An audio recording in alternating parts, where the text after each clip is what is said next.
ख़वातीन के अंदर कैल्शियम को अब्ज़ॉर्ब करवाने के लिए ना सिर्फ विटामिन डी चाहिए होता है, बल्कि उसके लिए उनको एस्ट्रोजन भी चाहिए होता है।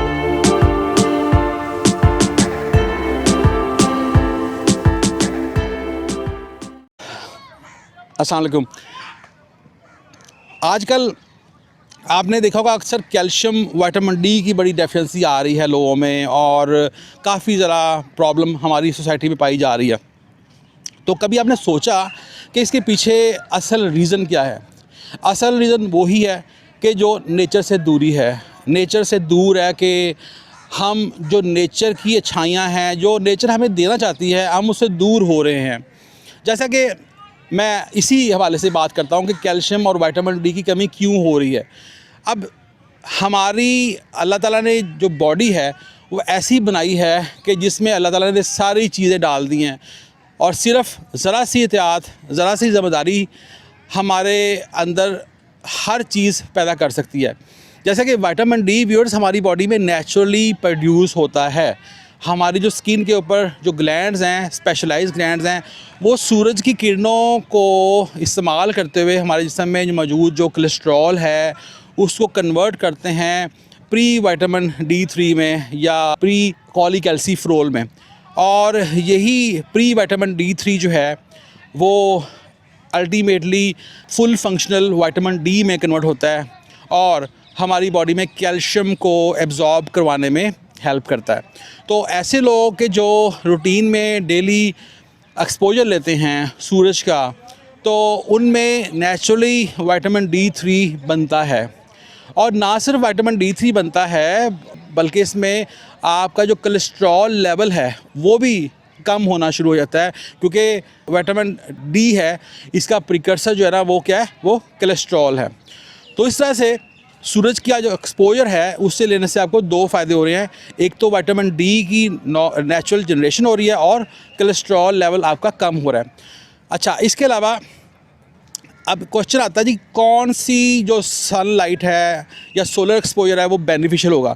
इसमें व्यूअर्स, जब आपका सूरज तलू होता है तो तलू होने के तकरीबन 1 घंटे तक आपकी जो लाइट है वो बड़ी हेल्दी है, उसमें हार्मफुल रेडिएशंस ना बहुत कम होती हैं।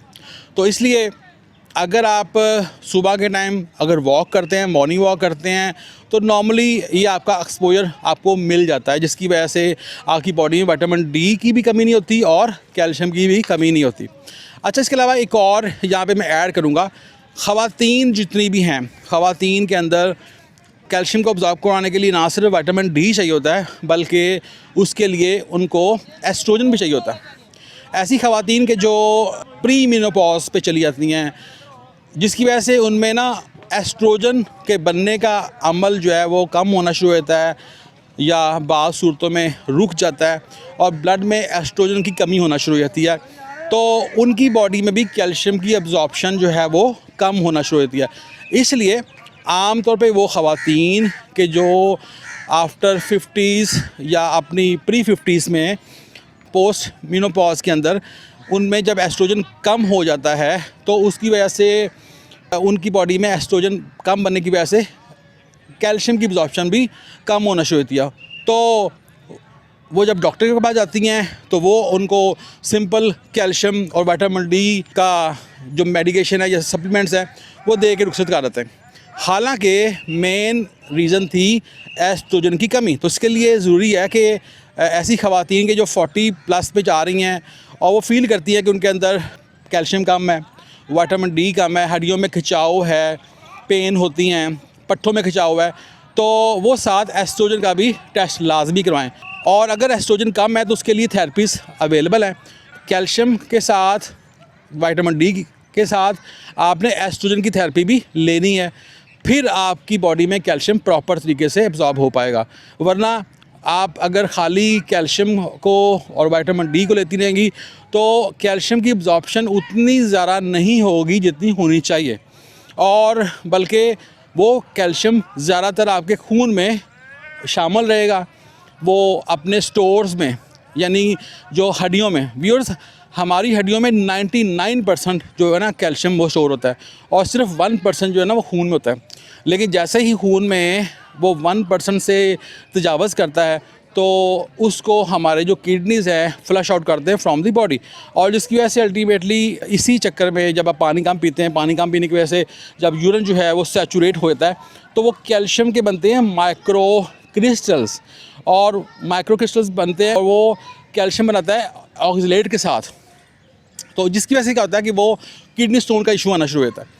तो इसलिए ऐसे लोग के जो कैल्शियम का इस्तेमाल ज़्यादा कर रहे हैं और उनके ब्लड के अंदर कैल्शियम ज़्यादा हो रहा है, वो ख़वातीन के जिनमें एस्ट्रोजन की कमी थी और वो एस्ट्रोजन नहीं ले पा रही, लेकिन ज़्यादा कैल्शियम लेने की वजह से, विटामिन डी लेने की वजह से उनके ब्लड में कैल्शियम लेवल्स अप हो रहे हैं और उसकी वजह से उनकी किडनीज़ में स्टोन हो सकते हैं।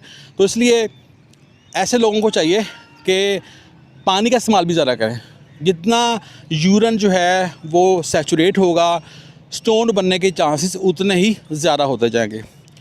तो आई होप सो कि मेरे आज के वीलॉग से आपने काफ़ी अच्छी इन्फॉर्मेशन हासिल की होगी, और इस तरह की ख़वातीन जो अपनी प्री मेनोपॉज में या पोस्ट मेनोपॉज फेज़ में हैं, वो अपनी जो कैल्शियम और विटामिन डी के अलावा अपना एस्ट्रोजन की भी टेस्ट करवाएंगी और राइट डायरेक्शन में अपनी थेरेपी को जारी रखेंगी ताकि उनमें जो कैल्शियम की कमी है उसको वो पूरा कर सकें।